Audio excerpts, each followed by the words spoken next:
help them go through the paperwork. You bring your license, you bring your paperwork, or you fill out documentation for us to send for the records.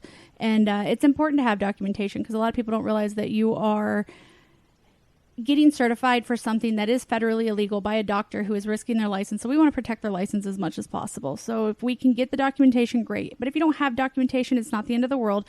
They are MDs, they are DOs, and they are perfectly capable of diagnosing as long as it's something that, you know, that's feasible for them to diagnose. So you do your paperwork, you see the MA when you come in for the appointment, or right then if you're being seen. You see her, she gets your vitals, she gets a little bit of history, she goes over some education with you, and then they put you in with the doctor. The doctor, it's just you and the doctor. You have a full conversation with the doctor. They do their physical, you know, and then they say, okay, I feel like this would help you, or I feel like it's not going to help you. Or they'll say, I feel like it could help you, but we need documentation, so we're going to send for it. As soon as it comes in, we'll give you a call and we'll get you certified. It just depends on, you know, the circumstances. Once that happens, you get put on the registry. You have to pay the $75 state fee, which is not included in the doctor fee because it's two separate entities. And then about 5 to 10 days later, you're approved and you're able to go to the dispensaries. So that's the whole process, start to finish. That's not that tough. No, not at all. And a lot of people hear, I have to fill out paperwork or I have to do this. And we're willing to help you. And it takes us 3 minutes to help. So essentially, you know, and another thing I forgot to say is we're a 100% money back guarantee. So if you do not get qualified because the doctor does not feel that you're qualified, we'll give you your money back. So where's the risk? That's my question. Is if it's essentially risk-free for you to come in, and if it works, great. If it doesn't work, don't recertify. It doesn't do anything for you. But if it does work, imagine the relief that you get from the anxiety or the PTSD or the chronic pain or any of those things.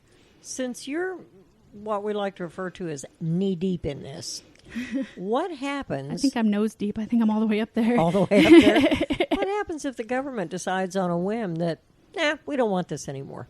Well,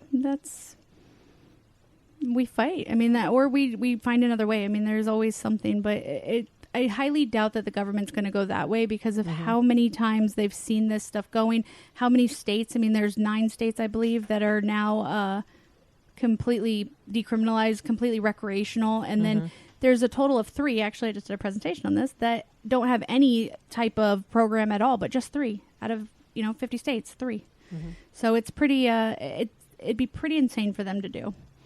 Be a lot of doctors they'd be prosecuting and a lot of upset Americans. So yeah, I imagine so. Yeah, I would hate to see the American Revolution all over again. I wasn't there for the first one, but I don't want to be there for the second one. So I can appreciate that.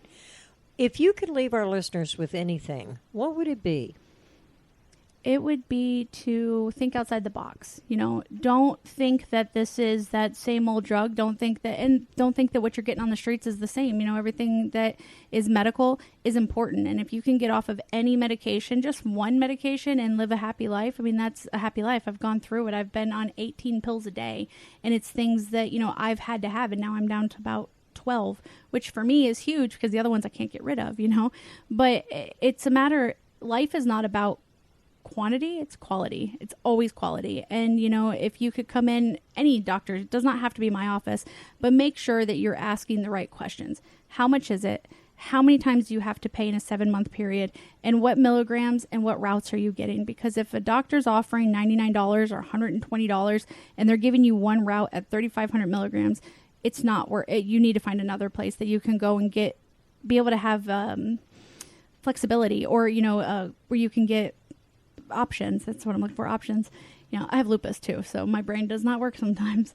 So you have options, and you don't want to just be controlled by one thing. You want to have, you want to have access to almost anything. And that's the most important part, is make sure you're asking those questions, make sure you're advocating for yourself, and you're going to places that are worth going to. And we're not continuing giving our money to people that should not be open anymore. So those are amazing thoughts, and I have to agree with what you're saying. People do not advocate for themselves enough.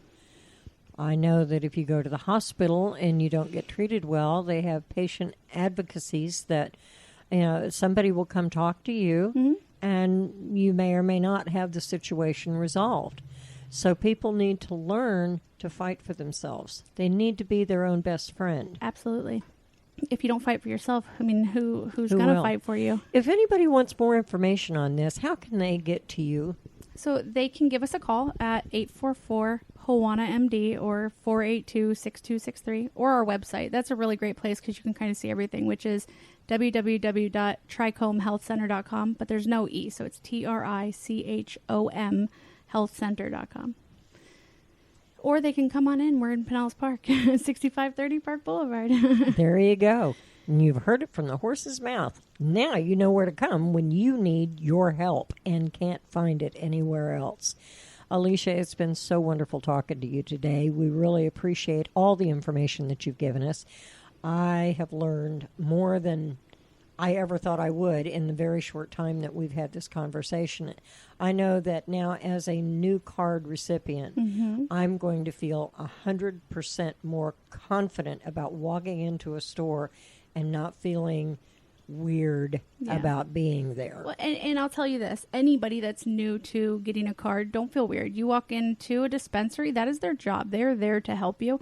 Then you can ask for a consultation. You can ask to see products. You can ask those things. And 9 out of 10 times you're going to get that because they're into helping patients just as much as we are. They want the patients to come back. They want the word to spread. So that's important too. Go in there and say, hey, I want a consultation. I'm scared. I don't know what's going on. And they will help. They really are good at that. When does your book come out? No. See, I write like I talk, so it'd be a bad book. I don't know. I think I've learned a lot today, and I appreciate it. There is one more thing I did forget to say. A lot of people knock the medical marijuana program in Florida. They all say, oh, Florida needs to get with the times, make it recreational, those types of things. Florida's a snowbird state. We all need to be in reality on that.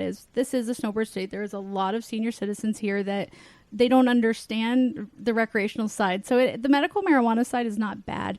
And the good thing I love about it, though, is you get to do the dosing yourself. So it's not like the opioids, 4 times a day, 500 milligrams. No, and you can't OD on it. Well, you know what? Funny fact, you have to take 1,500 pounds in a 15-minute period to overdose. I just learned that. That's quite a bit. If you can do that, somebody needs to be my friend because that's a lot. But my point is you get to take control of your own medical health or your own health, and you get to dose yourself, whereas something that works for you might not work for me. A pen that me or my husband could buy, he could smoke it in one day. It takes me 3 months, so it's really good that you're not being coupled in to make you be high, make you be messed up, make you have these issues. You get to take that own control, and you get to feel like you're controlling your health, which is great. Without being too poignant about this, I have to address the elephant in the room. Did you just call me fat? No, I'm kidding. No. I would never do that. I'm kidding. Not without calling myself that way, too. If somebody were to walk in the door thinking that they were going to be able to legally purchase THC marijuana, what's your response? Well, I tell everybody, if you ever get to know, like you're around me a lot, you'll hear people say, oh, I want a prescription. Instantly, it's second nature for me. I'll be like, recommendation. I say to everybody, even the doctors, I'll be like, recommendation. Because if you look on my website or you look anywhere, the word legal, the word prescription, the word, legalize, anything like, none of that is there because technically it is still federally illegal. And I tell people all the time, it is still federally illegal. If the feds wanted to have some issues, they could, but there'd be a lot of issues. So you're going to come in, you can get certified, and you can get a recommendation to be able to purchase marijuana. But, you just got to be safe. I tell everybody, do the same as you would with a concealed weapons permit. Treat it the same way. Don't take it to schools. Don't take it on the airplanes. Be do respectful. Those types of things. Exactly. Don't drive around smoking your pen because you're going to get in trouble. I mean, it doesn't give you a free pass to do everything. Right. You can't drive around with a can of beer in the car, so what makes you think you should be able to ride around with a lit pen? Exactly. And that's I tell everybody, if you want to be legal, then live your life legally, and then this is decriminalized. This is medical, so you do this and you do it respectfully. So good words of advice. Give that phone number to our listeners one more time. It's 844-482-6263. Thank you so much, ALISHA, for your time, and thank you, Sadie, for joining us today. And if you have any questions or comments or concerns about this, you are free to give us a shout at Program Director at SocietyBytes, and we will certainly be glad to put you in connection with ALISHA Kelly, and she can explain it to you herself. This has been Society Bites Radio. Honor across arms. Thanks for joining us. Join us next week when we have another veteran that we'd like to talk to. And if that's you, let us know.